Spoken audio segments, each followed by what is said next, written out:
بسم اللہ۔ آج جو ہم دعا سیکھنے جا رہے ہیں وہ ہمیں مدد کرے گی کہ ہم بہت ہی خوبصورت طریقے سے اللہ کا ذکر کریں، اس کی عبادات، اور ہماری نماز کو وہ خوبصورت بنائے گی۔ جو ہماری فرض نمازیں ہیں انہیں ہمیں بہترین اور خوبصورت بنانا ہے۔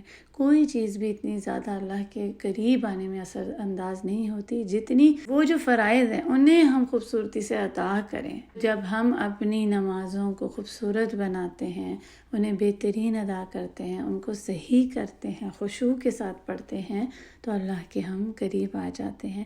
تو پہلے ہمیں کیا کرنا ہے؟ پہلے ہمیں کرنی ہے کوشش، اپنی بیسٹ ایفرٹس لگانی ہے، اور پھر ہمیں دعا کرنی ہے۔ ابو داؤد میں یہ صحیح حدیث ہے کہ معاذ رضی اللہ عنہ فرماتے ہیں، رسول اللہ صلی اللہ علیہ وسلم نے میرا ہاتھ پکڑا اور مجھ سے فرمایا، اے معاذ، واللہ میں آپ سے محبت کرتا ہوں اور آپ کو نصیحت کرتا ہوں کہ کبھی بھی اس دعا کو ہر نماز کے بعد مانگنا نہ بھولیے گا۔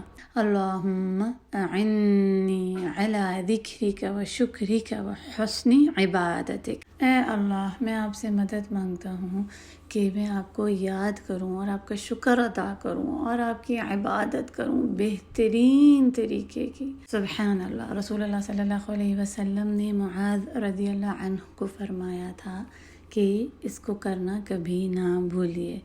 تو آج کا جو عمل ہے کرنے کا وہ یہ ہے کہ ہم نے سلام کے بعد جو اذکار ہیں، نماز کے بعد کے اذکار، وہ ہم نے کبھی نہیں پڑھنے بھولنے۔ اس کو اپنی عادت بنا لیں۔ بے شک یہ بہت زیادہ اجر لینے والا نیکی کا کام ہے۔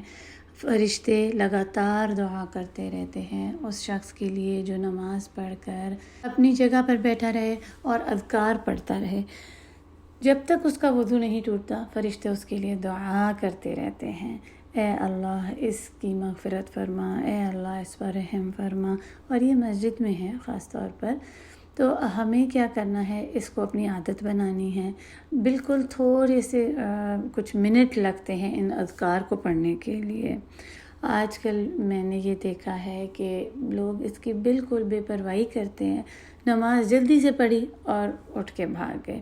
اس کو کوئی امپورٹنس ہی نہیں سمجھا جاتا کہ اس کی کتنا بڑا اجر ہے۔ اور مجھے یاد ہے کہ جب ہم بچے تھے بچپن میں تو ہم ان اذکار کو بچپن سے ہی لگاتار پڑھتے تھے۔ اس کو اتنی زیادہ اہمیت دی جاتی تھی کہ جیسے یہ نماز کا حصہ ہی ہے۔ اللہ اکبر۔ تو بچوں کو بھی ینگ ایج سے ہی، بچپن میں ہی ان کو بتائیں کہ یہ کتنے ضروری ہیں، اور ان کو تھوڑی دیر بیٹھیں اور اس کو پڑھیں۔ اگر ہم بھول جائیں تو پھر ہم اذکار بک ہے اس کو اپنے پاس رکھ لیں، مصلی جہاں پہ ہمارا ہے، یا پھر ادھر ہم اذکار لگا بھی سکتے ہیں۔ اسی طرح جو صبح اور شام کے اذکار ہیں، الصباح والمساء، وہ بہت ہی ضروری ہے ہماری حفاظت کے لیے، ہمارے فائدے کے لیے ہیں۔ تو یہ جتنی بھی اذکار ہیں یہ ہمیں حصن المسلم جو کتاب ہے اس میں بھی مل جائیں گے۔ اب تو اس کی ایپ ہے، اس کو ہم اپنے فون کے اوپر آسانی سے لے سکتے ہیں۔ تو ان اذکار کو پڑھنا نہ بھولیے۔ سلام کے بعد خاص طور پر اس دعا کو نماز کے بعد مانگیے۔ اللہ سبحانہ و تعالی ہمیں توفیق عطا کریں کہ ہم اس کو یاد کریں، اس کا ذکر کریں، اس کی عبادات بہترین کریں، اور اس کا ایسا شکر ادا کریں جس سے وہ راضی ہو جائے۔ آمین یا رب۔